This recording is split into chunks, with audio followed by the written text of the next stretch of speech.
Hey, this is Bob Camp, co-creator of the Ren and Stimpy Show, and you're listening to A.C.M.G. Presents Talk Time Live. Welcome to the show to give you all the news, views, and opinions in the world of gaming. This is A.C.M.G. Presents Talk Time Live Extras Select Start with your host, Xavier Josiah. Power up and game on.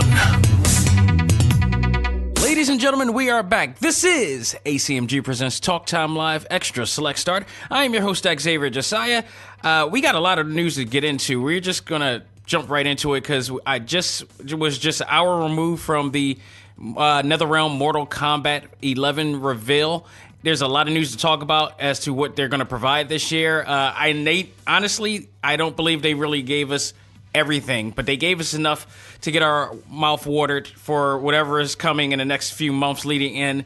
There's some things we already knew, but it's absolutely going to be insane, and I am looking very forward to playing this game, which will be available on literally every single console, major console that is provided here. So let's not waste any time. I mean, for the most part, from what I read on different forums and everything, a lot of people enjoyed the reveal party. It was, white hot compared to if you actually heard the crowd in the actual event that there was there on stage.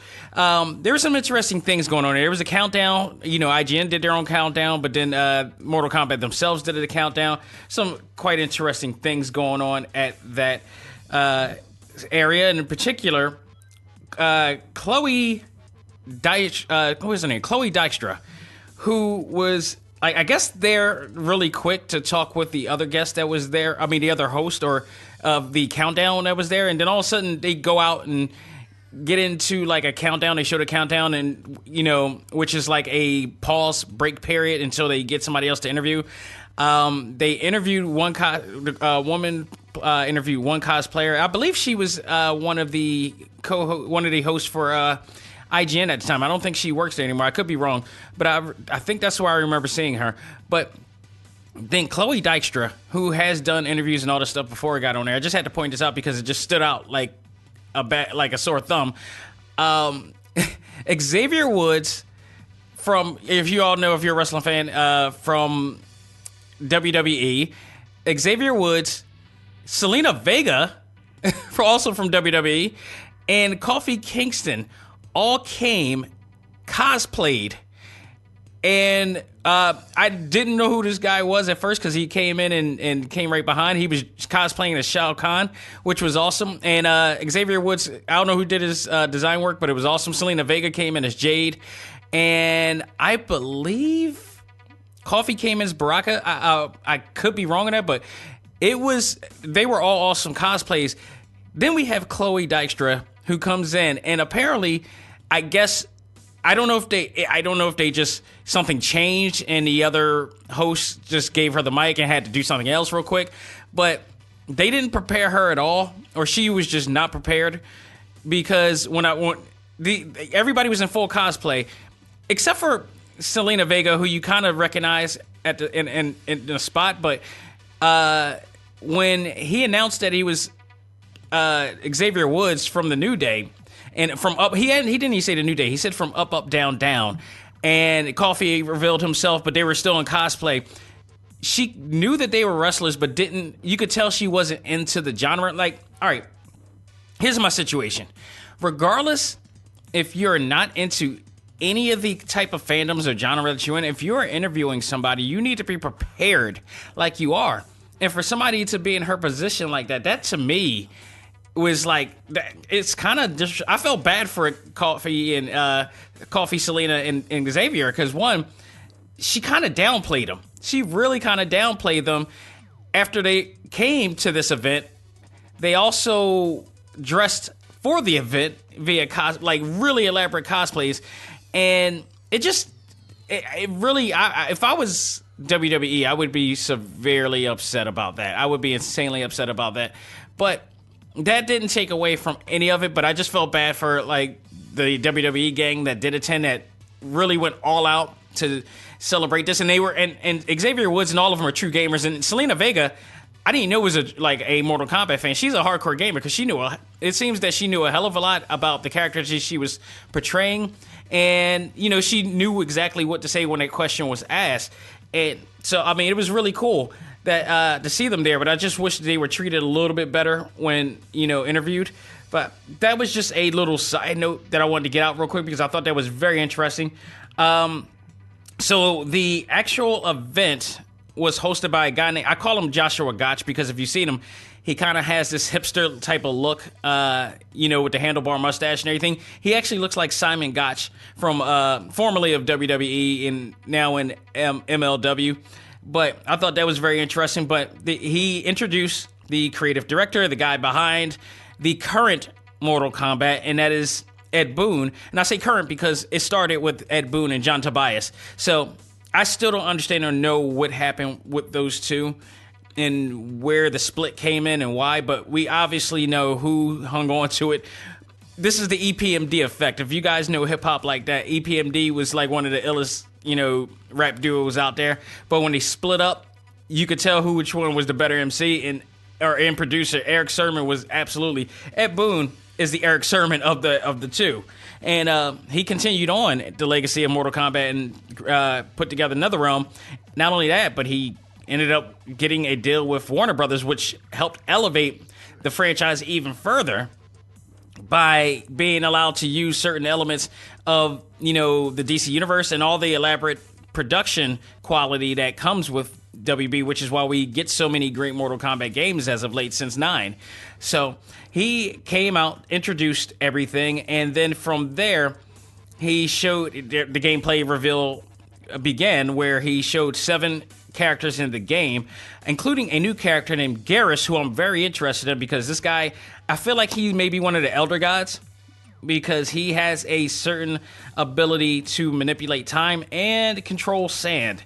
So there lies that situation. And in certain scenes, you saw that Raiden knew who this guy was. So it could be very possible that, he may be an Elder God of sorts in this game. But Boone explained that there were like 3 different versions of each character because of the storyline purpose. There's going to be a lot of time traveling and different dimension hopping in this storyline. So it's going to be very interesting, which is why if you watch the reveal video footage, they showed a alive and younger Liu Kang, not Shao Kahn, Kung Lao is in there before the inevitable of Mortal Kombat 9, and Katana and all these other people are going to be in the game. So you're going to see 3 different versions of Sub-Zero, of Scorpion, Sonya Blade, Scarlet, which has returned to this game since 9. Baraka has returned as well, Raiden, Garrus, and Shao Kahn, which you all knew was available when you pre-ordered the game, which is coming in April to all systems. I can't stress it enough. That means also, yes, Nintendo Switch is getting it as well. So they started a display with Baraka versus Scorpion, and this was by far up to your major standards of Mortal Kombat brutality and just gruesomeness.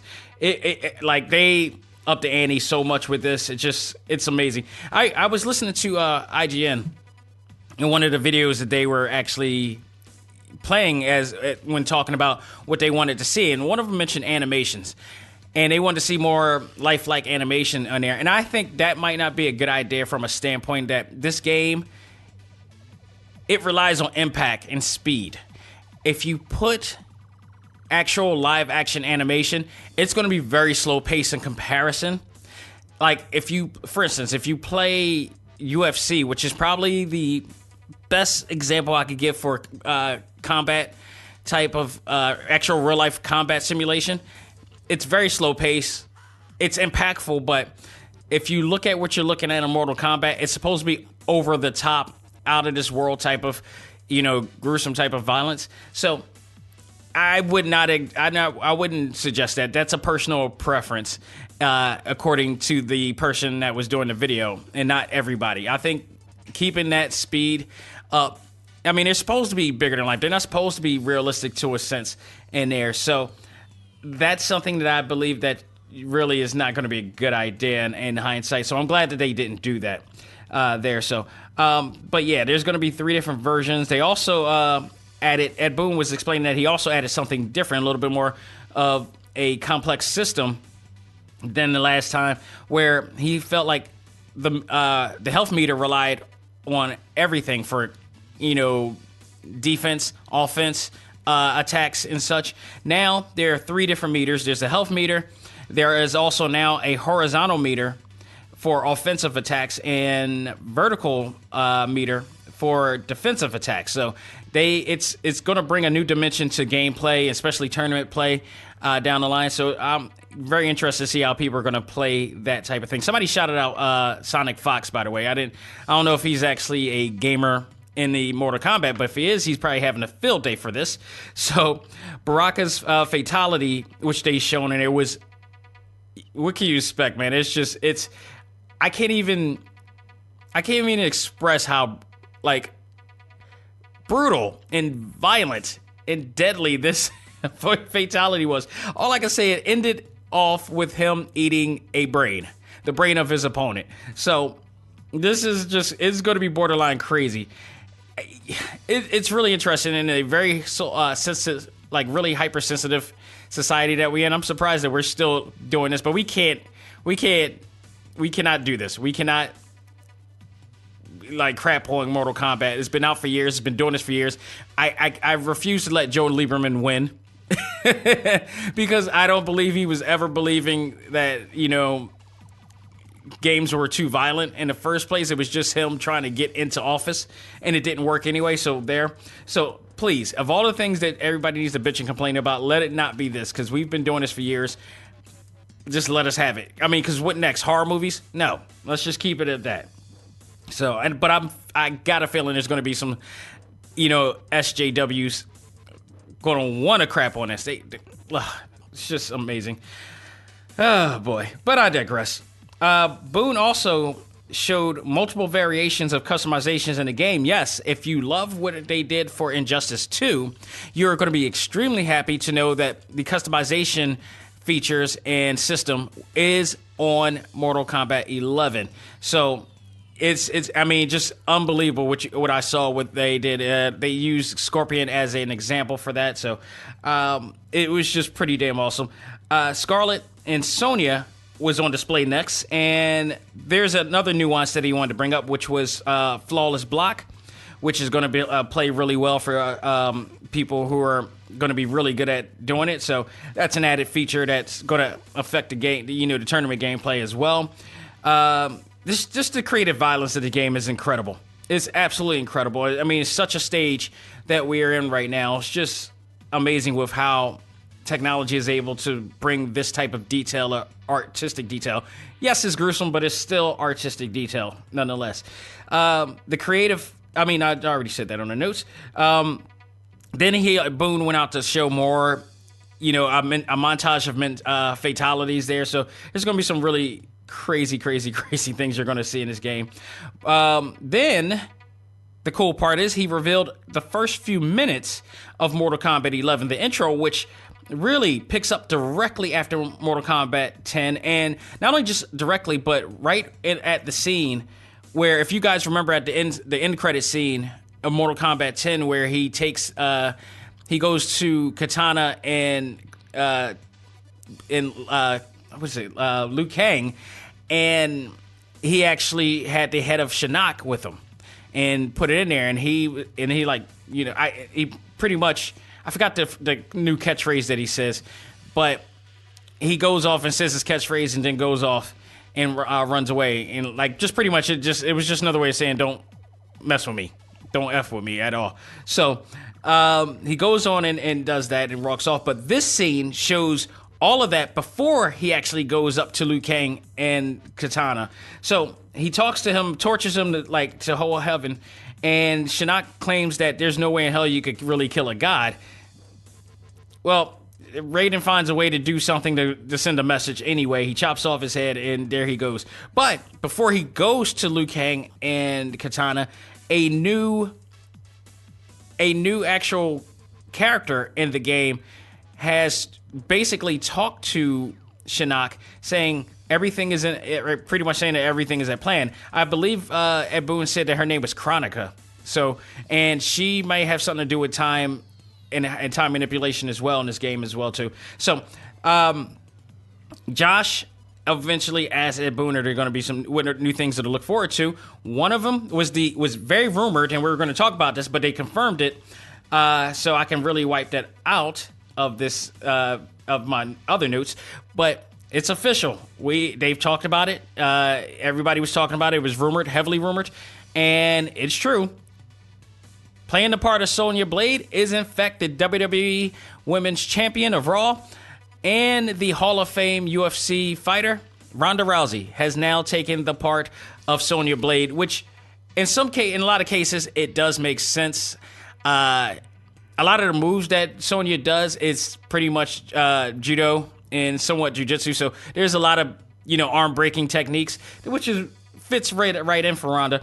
So she will be playing the role doing the voice. I don't know if she actually did any of the choreography for Sonya, but we'll see as time goes by as to what happened. But having her is a big deal in the game now. So I know there are some people who are going to hate on this because there are some, as much as there are some Ronda Rousey admirers, myself included, I have been a big fan of Ronda Rousey since Strikeforce days when she was with Judo Jean LaBelle and she was still like just maiming people in a minute. In 1 minute, every match was a minute with the same hold. When you're that good, you don't need to do any other. Even when she lost, which everybody loses eventually, she left a huge legacy that, really helped other women in not just in mixed martial arts, but everywhere. There wouldn't have been the women's division wouldn't be as important or taken seriously in WWE or any wrestling or promotion, if not for what she's done. So you can never take that away, but there's always going to be these simple-minded, Ronda haters out there, and you just know that they're gonna hate on it, but they're still gonna buy the damn game, guarantee you.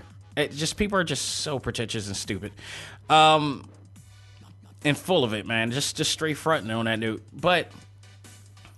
She's in the game. I'm actually glad. Now, whether she will be able to be as good as the previous person that was voicing it, which was Trisha Helfer. She was the voice of it last time, and no telling why or if she's still in the game as somebody else. I don't know, but we will see. We will definitely see on that note. There's some other notes of people that I want to talk about, too, especially Kevin Conroy playing the Scorpion. He's going to be, and it makes sense now because Kevin Conroy, there are 3 different versions of Scorpion that's going to be in the game from, I guess, 3 different timelines. So one of them is going to be perfect to play as him, especially if he's the human version, which obviously he's going to be playing it. Ed Boon is also playing the actual other version of Scorpion, or the familiar version, the get over here version of Scorpion as well, like the Spectre. So that's awesome right there as well. I mean, they haven't announced Kevin Conroy, but it's already been acknowledged online. Reports were already out there, and they do have him as accredited IMDb as for playing the role of Scorpion, which is phenomenal. His voice is perfect for this. So I am so looking forward to it. And also giddy because I actually got a chance to, interview that dude. So it's just pretty awesome to see Batman in there, which also makes me believe I am predicting this. They did not reveal any of these special guest characters yet. I'm sure they're leaving that down the line, but Kevin Conroy's on there. Their affiliation with Warner Brothers. How is Batman not going to be in this game? In some form or fashion. How the hell is that not going to happen? I really question that not happening, especially when both Scorpion and Sub-Zero appeared in Injustice. They got to give it back. I know it's really violent, but Batman can stomach it. I'm pretty sure Batman can stomach it right there. So I'm looking forward to seeing that as well. So they did a little video spot where Ronda was talking about her experience doing the voice of Sonya and how much of a fan she is of Mortal Kombat. And people, guys, you got to understand, because all the people who complain and bitch and moan are also the people who don't really understand and know the story of Ronda and know her upbringing and never read her book or whatever like that. She is a legit gamer.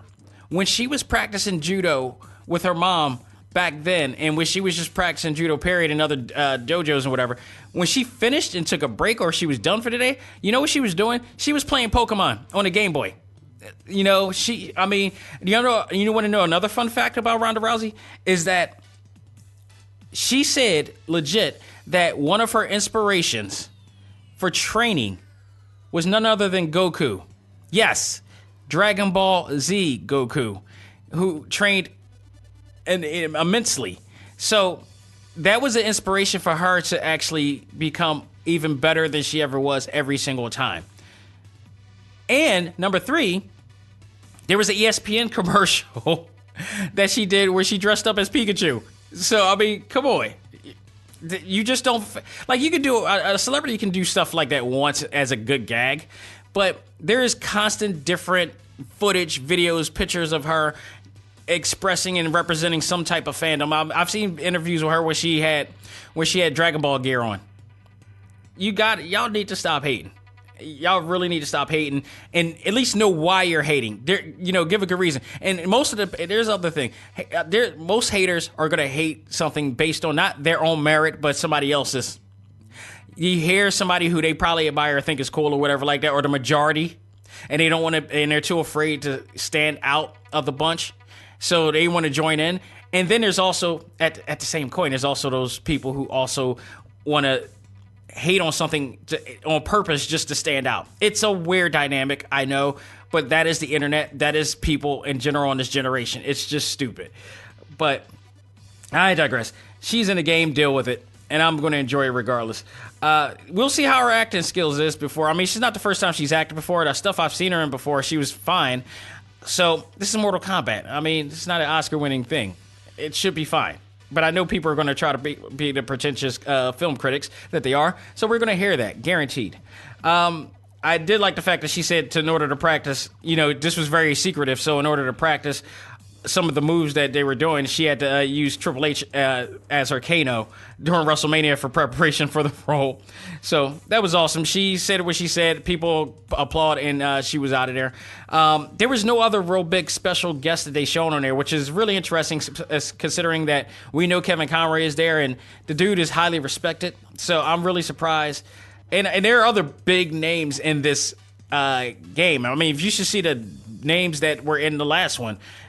They paid no expense for certain talent to be on this game. So I'm looking forward to it. Then the communication manager Tyler Lansdowne came out to reveal the collector's edition that is coming out, which included a very cool bust of Scorpion's mask. I mean, this almost to a point.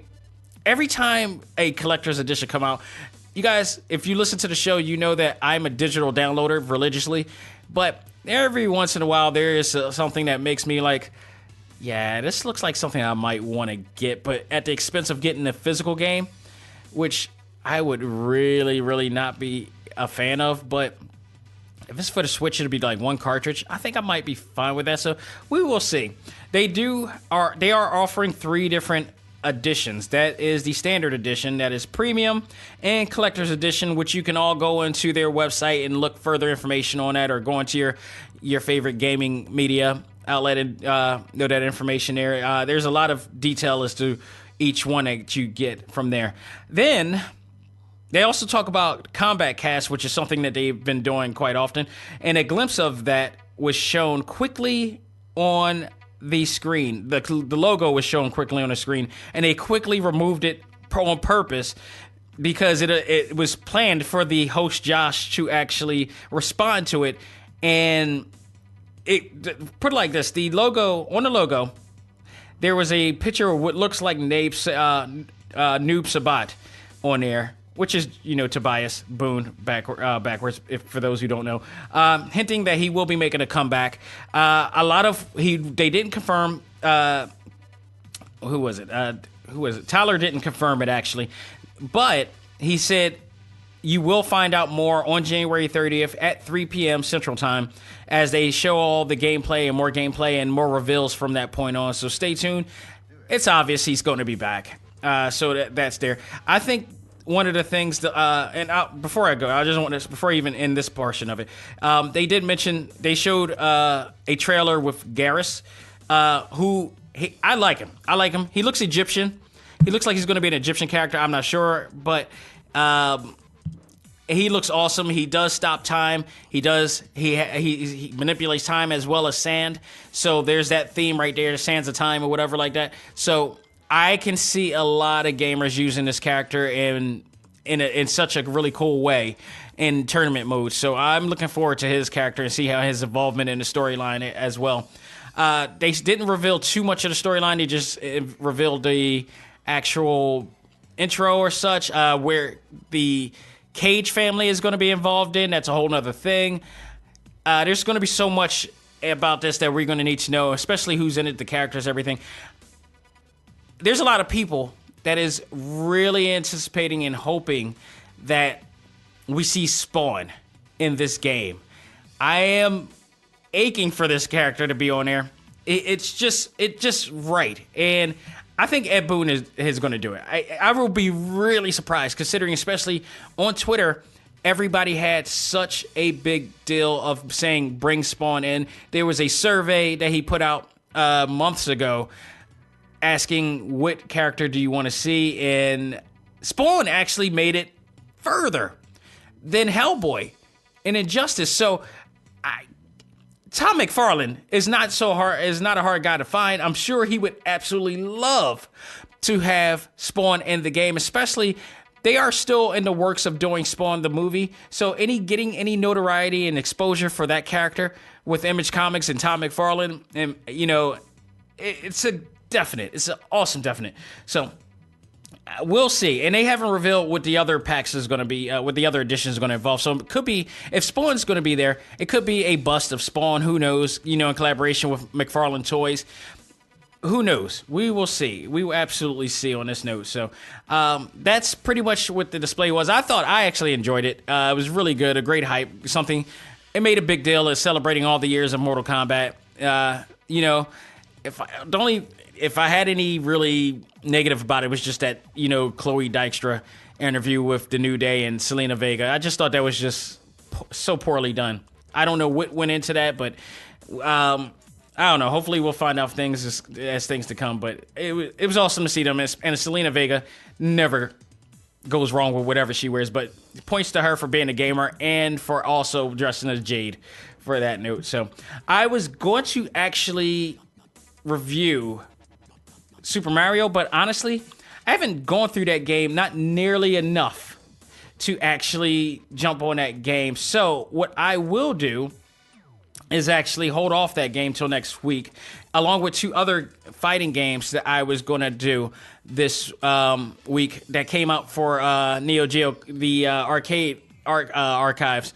Some ones that I've never seen before, so I'm going to play through those and check that out as well. But I'm going to hold off on that because I've been mostly playing Unimusha since it came out on, what was it, the 15th, the day after my birthday. So Unimusha Warlords Remastered. As I was watching the Mortal Kombat game gameplay review, I actually beat the damn game. I don't think I remember ever beating this game this fast. I really, really, really don't remember beating this game this fast. In 3 days, that's incredible. I swear to goodness, it took me months to beat Unimusha with a game guide. I really don't remember beating this game this quick, but here I beat it in less than 3 days, it looks like. So, and guess what? I enjoyed every single freaking minute of it. There was somebody online on our A.C.M.G Facebook group who was... It's one of those things that people say every once in a while. It always gets on my nerves. Well, I heard. Usually, when you say "when I heard," obviously, one, you didn't find out for your damn self, which your opinion at all else should be the most important opinion ever. You should not just go on your opinion based on somebody else. At least not all the time. If not any, but sometimes you have to find out for yourself because you can sabotage yourself from actually finding out. We just had this beef about the Ghostbusters thing, and I'll talk about that on Sunday because they just revealed, Reitman's son just revealed a trailer for what looks like it's going to be another Ghostbusters movie, and people were talking about the recent one that just came out with all the women, which I absolutely enjoyed every bit as much as I did any of the other ones. But that's a whole other thing. But you get every once in a while, you get somebody who's like, I put out a post about, Unimusha come back tomorrow, and you get one of these guys. I don't want to say he's a follower, but he just comes up like, well, I heard, and I've been through this so many times throughout years. Whenever somebody usually say that, it's like, well, I heard it's crappy. I heard it's this. Have you played it yourself? What have you discovered yourselves, according to what other people say? You won't know until you play the actual game, which is why I always play the damn games myself to find out. There's some things that I use critical thinking with every once in a while, which is my own instinct of based on what I see, the inference that I draw within a person that I know or things that I see, and I go on my own merit of that. I can't go on I heard, because I heard does not have any merit to it. So I know when people sometimes do that, they sometimes also, it already sabotages their thoughts in attempts to get a game. And you don't necessarily know from the person that you heard it from what their intentions were, what they were saying, how much information that they have on why because you can't just say it sucks. You got to give almost in a way of doing a term paper, a thesis, a body, and a conclusion, almost as to why it sucks, or why you don't like it, or why it didn't make sense to you, or why it's just not a good game. So it just, to me, it doesn't hold any real weight in it. Just saying, well, I heard it sucks. I heard it's not that good. I heard it's, based on what? You got to give me a little bit more. This is why when I read actual reviews on things, especially when it comes to like products like on Amazon or things on like on iOS or whatever like that, I don't just go on I don't pay attention to the simplistic Neanderthal Paleolithic style of writing a review saying this just sucks, I hated it. What is that telling you? It tells you nothing. It doesn't tell you why it sucks. It doesn't give you an elaborate understanding of why it happens, what you need to look out for. Why is this prophetic? Or even play this instead, or do this, or buy this product instead. You have to have some minute detail. I don't want to say minute detail, but it should be a greatly detailed explanation as to why it sucked. That was the problem I had with a guy who was talking about the Ghostbusters movie.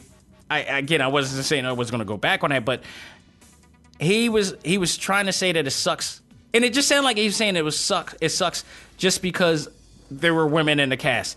The other thing that I felt was funny that he said, and this was really funny, because he was like, I hated the fact that all those SNL people were in the movie. Now, if you listen to this, if you watch the show, if you watch the old movies with Dan Aykroyd and Bill Murray, you also realize that, and you've been around for as long as I have, you also realize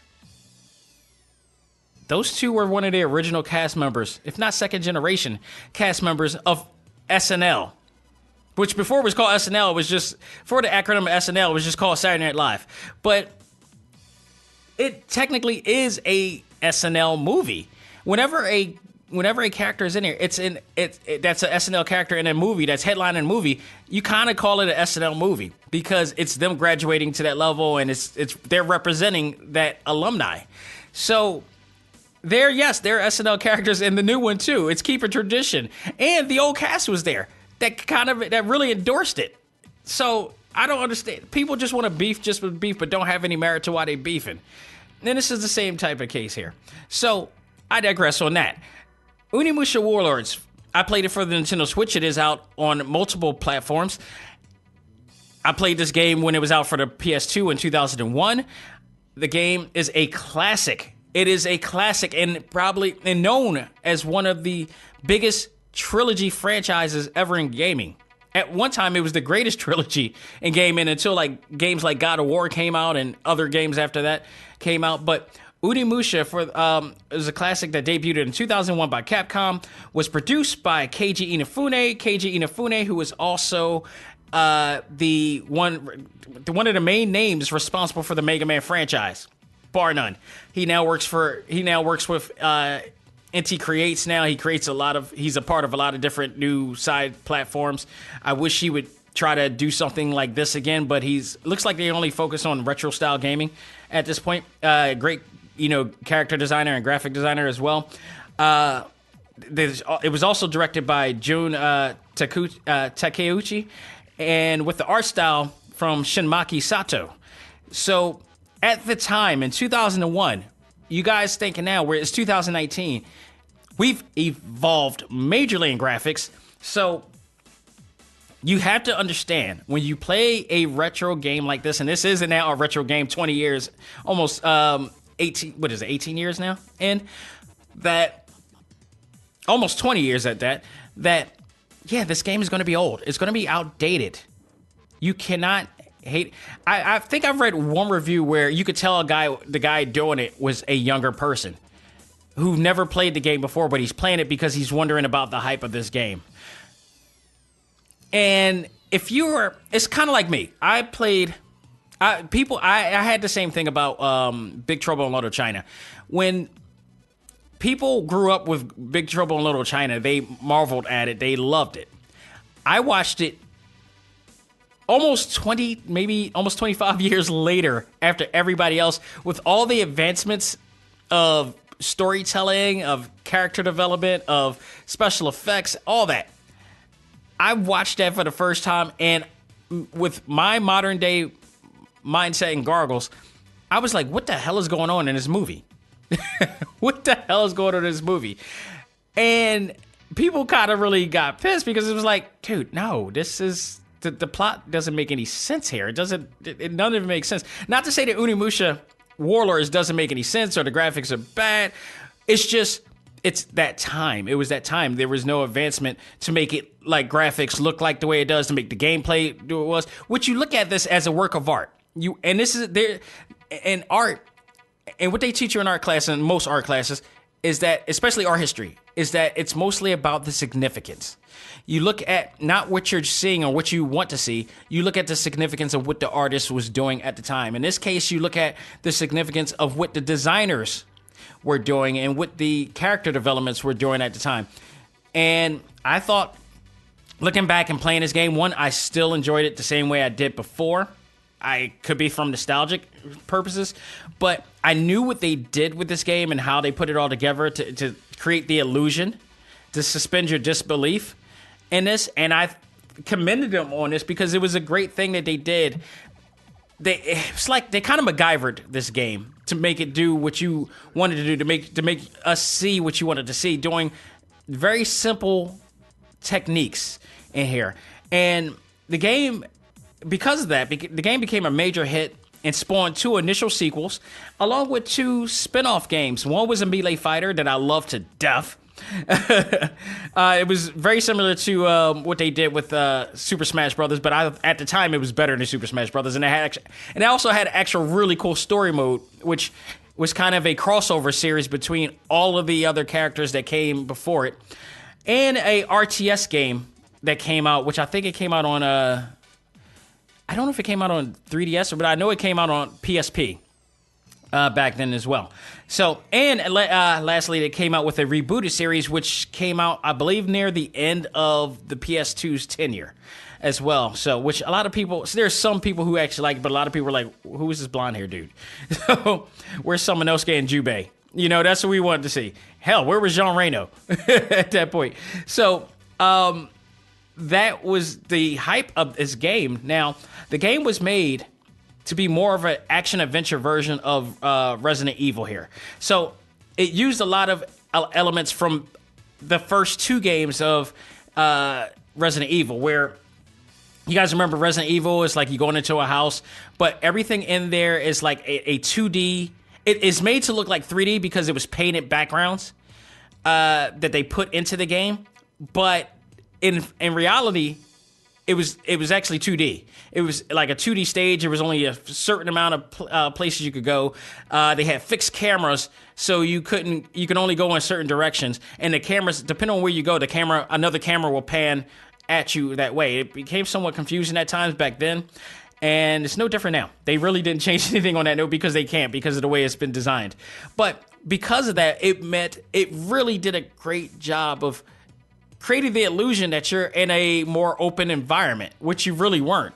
And I thought that was always a cool thing that they did. I always really appreciated that type of artistic, creativity that they put into this to make us do that. So, added to that, the game also, the story takes you into the feudal era of Sengoku, where Samanosuke of the Kechi clan goes on a hunt for Nobunaga Oda. Now, if you don't know who Nobunaga Oda is, he's a real person. He was a real person in the feudal era. He was, in some cases, many compared him to Hitler. In some cases, he was a very cutthroat, evil, I don't want to say dictator, more like warlord, if you will, in the feudal era. And they kept his mythology going in the form of a video game villain. And he's not only shown in this game, in Unimusha, but he's played in a lot of different games that are focused on, like, feudal Japan. Like, he's like he's always known as rather the main bad guy of a feudal Japan story, or he's just like known, he's mentioned in the course of that history. But he is indeed a real guy. Like, you could look him up, you could Wikipedia him or whatever like that. He's a real dude. But in this case, he's more of a fictional version because he's kind of, merging with demons, if you will. So this is kind of their artistic telling of that in some cases. So here are the pros that I have for this game. And there's a lot of them. There's a lot of pros. There's some cons to this, but let's go with the pros first. The game in full is a direct core upgraded game at best, which is not a bad thing at all. I mean, like, if you came in thinking that this was going to be a brand new version of the game and they were going to upgrade, no, this isn't what we call an appreciative version. And I think this is a tester to see how many people are going to buy the game, which I can tell you now, I'm going to give you a reason to say buy the game, because if you're an Unimusha fan, especially if you like Unimusha 3, the chances that we could get a new Unimusha game in this day and age, in the fashion that they did at Unimusha 3, and because Unimusha 3 had actual 3D, that's when they were able to evolve to actual 3D, stages. And, it was way better to move around, and it's just so much better. If we want to see Unimusha 3, if we want to see Unimusha 2, hell, if we want to see an Unimusha game, you got to support this. And there's a reason to support this, because if you love the first one, there's a reason to love this again. So the game, while still maintaining the PS2 graphics, it has given a HD polish, which now allows for sharper visuals, and you could tell the difference. You could easily tell the difference how beautiful, smooth the pixels, the resolution is now, and the pixel rate is. It's eons away from 2001. It's like when we're doing this stupid 2009 and 2019 challenge, you can definitely put up the original 2001 version, and people have online, so you could go online and see it, and put up the 2019 remastered version. It looks absolutely awesome. It may not have the same resolution and pixel rate that you want in a new game, but it's, for what it is, it's a beautiful, beautiful game. It kind of reminds me of the remastered version of Marvel Ultimate Alliance 2 when they did it for the PlayStation.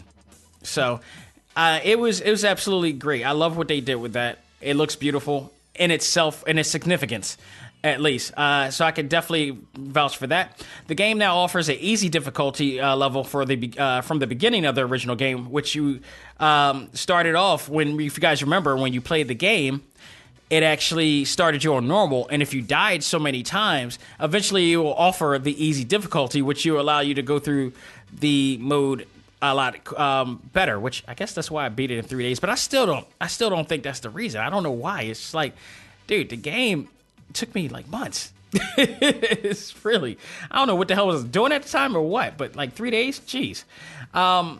Capcom also provided optimization options, which now allows you to play the game in 16:9 ratio widescreen, or for those who like to keep it classic and old school, they have it back at 4:3 aspect ratio as well. I did not by any means change it back to 4:3 ratio. I love the fact that it looks phenomenal in 16:9 widescreen. It fits the entire screen of the Nintendo Switch. It looks great. It looks awesome. I love it.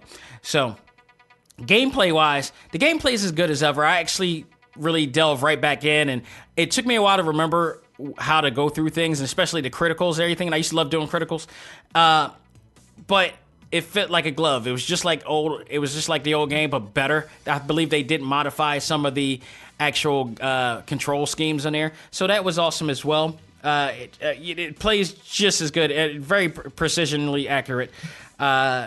If that is even a phrase, even a word that I could say, or a term that I could say, the precision is just on point. Let's just put it like that.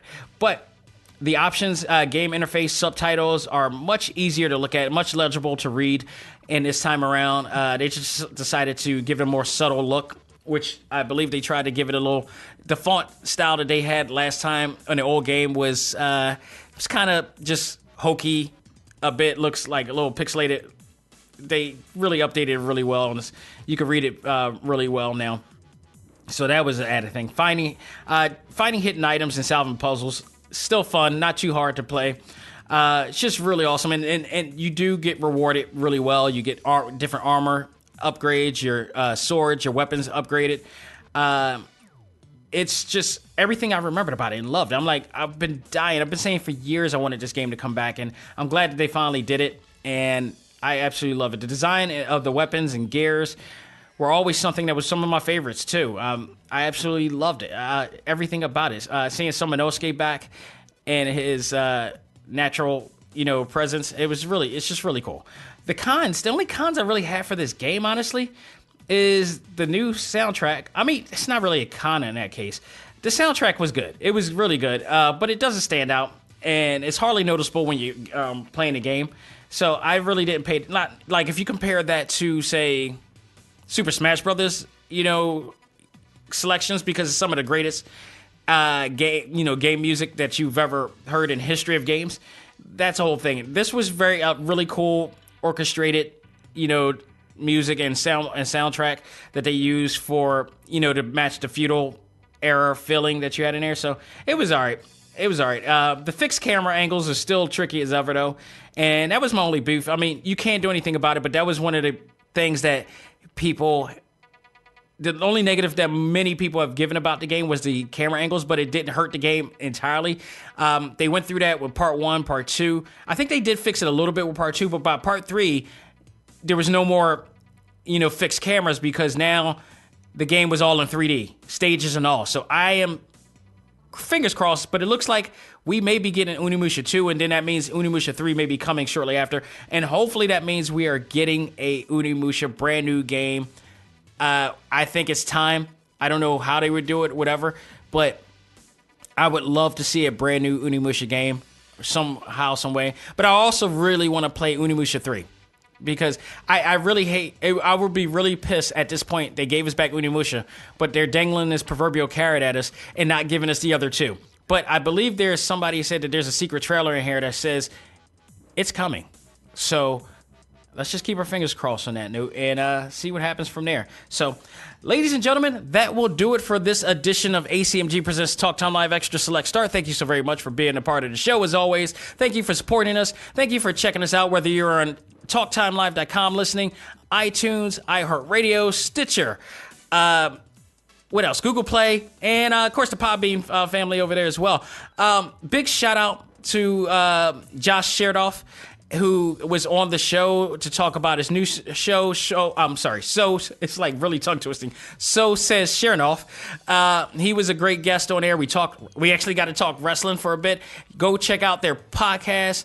It's him co-hosting the show called The After Chat, which does, if you're a wrestling fan, you know the name of Apter. There's only one Apter in the wrestling industry, period, and that is none other than the legendary wrestling journalist Bill Apter. So definitely go out of your way to check that out, and check out the interview I had with him as well. We got to talk a lot of things about the wrestling world, the wrestling industry, his experience as a wrestler, and you got to listen to it because he was trained by some legendary people as well. I mean, some very legendary people.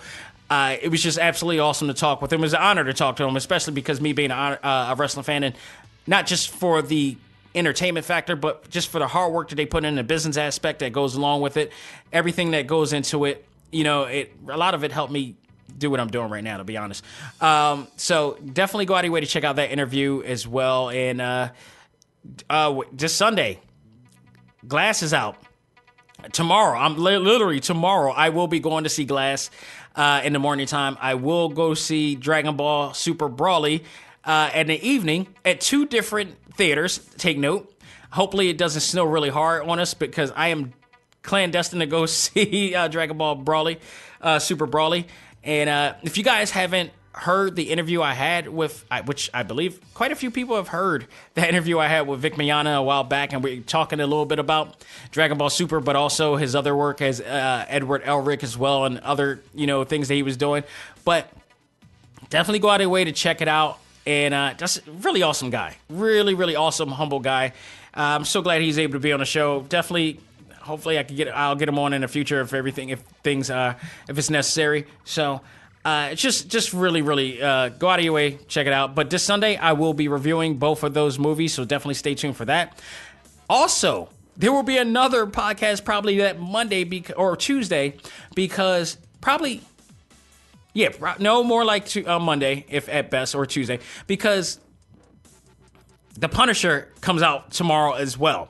So maybe I'll get a chance to look at a little bit of the episodes tomorrow, and then some maybe Saturday, or maybe all of it Saturday, possibly. And I'll have another review for you about that show. I'm looking forward to seeing what they're going to do for this second season. And cross your fingers that it will still be on for a 3rd season on Netflix. We don't know, but there's been an epidemic of killed Marvel shows, so we'll see what's going on there. So all of that and much more on the next episode of TTL, people. Thank you guys so very much again. All I got to say right now before I even close it out is, again, I need heroes. We need heroes. Victims of sexual assault, of rape, of child abuse, of child molestation, they need heroes. Not just going by way before this whole R. Kelly thing. It's been going on way before that. We've known about things that have been going on. We have not said it. We have not been encouraged to do so. Now it's time. There's been a lot of evil going on in 2018. This is the time for us to really take a stand in 2019 and get ready for 2020, because we need to make sure that we're ready for battle for change. So I ask you right now, if you know anybody that has been involved in a sexual assault situation or a rape situation or any type of situation that has caused them harm or hurt, be a hero and protect and save. That's all I ask. Just keep awareness of that. I'm doing an awareness campaign about it. I got people who are going to be helping me out with it in the coming weeks. So please, I've been involved with a lot of people who have been hurt in situations. I'm trying my best to be as helpful to them as possible. You may not be able to do everything, but you could be a part to do something to help, to let them know they are not alone. So please, I ask you, please, be a hero and protect and save. So that's all I got. So ladies and gentlemen, thank you so very much for listening again. On behalf of myself, this is Dak Xavier Josiah saying, learn to let go, live life, and love all things anime, comics, movies, and games. This is A.C.M.G. Presents Talk Time Live. We are out of here. Take care. See you later, people.